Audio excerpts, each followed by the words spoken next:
Number 13. David normally takes 45 minutes to walk at a steady speed in a straight line from his house past his friend Barry's house and then past a shop to reach his college. Today, however, he stopped at Barry's house on the way and had to wait 3 minutes for him to be ready to leave. They stopped at the shop to buy their lunch. We took another 3 minutes. It normally takes David 20 minutes to walk from his house directly to the shop.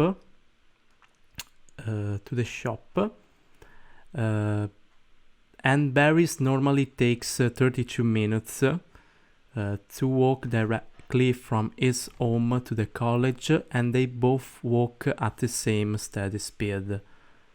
So both walk steady speed, same steady speed. So how long does it take from Barry's house to the shop?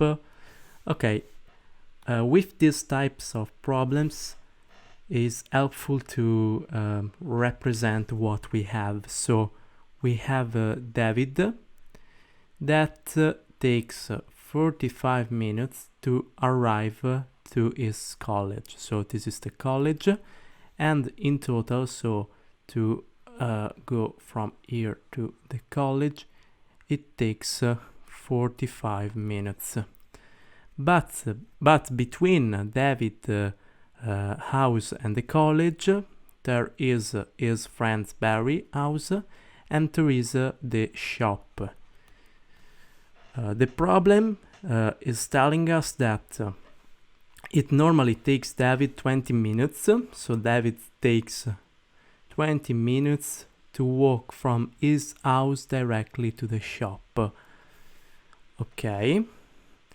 And Barry normally takes 32 minutes to walk from his house, so from his house to the college, it takes 32 minutes.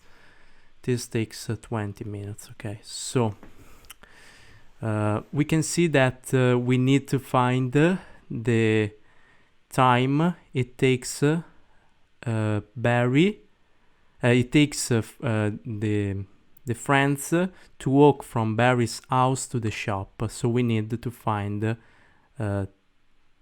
this distance here. This is our x value. Okay, so we can see that this part of the paragraph is irrelevant because the test is asking us to think about how long does it take from the Barry's house to the shop. So it doesn't matter if they had to wait at Barry's house or at the shop. So there are actually 2 ways I see that we can think about this problem. Okay, so at this point, if we take the total time it takes David to reach the college, which is 45 minutes, and we subtract the total amount of time it takes to go from Barry's house to the college, because they both walk at the same speed, we can see that we will get 13. And 13 minutes represent the distance, represent the time it takes David to reach Barry's house. It's 13 minutes. We can see that if we take 35 minutes, which is the total, and we subtract this amount, which is 32 minutes, we will left with 13 minutes, which is this part here, which represent the time it takes David to reach Barry's house. At this point, we can take the 20 minutes David takes to get from his house to the shop, subtract, and we will get the total amount of 7 minutes, which represent the time it takes to reach the shop, because we take 20, we subtract the 13, and we were left with the 7. Okay, this is the first way to solve this problem. There is another one I see that may be helpful to talk about. The other way is to actually sum 20 plus 32. So we get 30 plus 32, and we will get 52. And then take this 52 and subtract by the total, which is 45 minutes. So we will get 7 minutes, which is the same as before. Why is that? Because we take the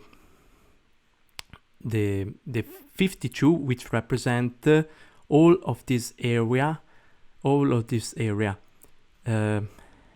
We see that the two lines collide at this point. So this is actually 2 times. They actually does the path 2 times. One is done by David. The other is done by Barry's. So we can see that this is 2 times x. So we can see that if we take this time and we subtract by 35, we will get our x value, which is 7 meters, because this area overlapped, and so they travel this area 2 times actually. One time is David that travels it, and the other time is Barry's that travels it. So if we want to get to the actual 45 minutes, we will have to subtract 7. So 52 minus 7 is equals to 45 minutes. So we can see that this time, the time it takes to go from Barry's house to the shop is actually 7 minutes. So letter E.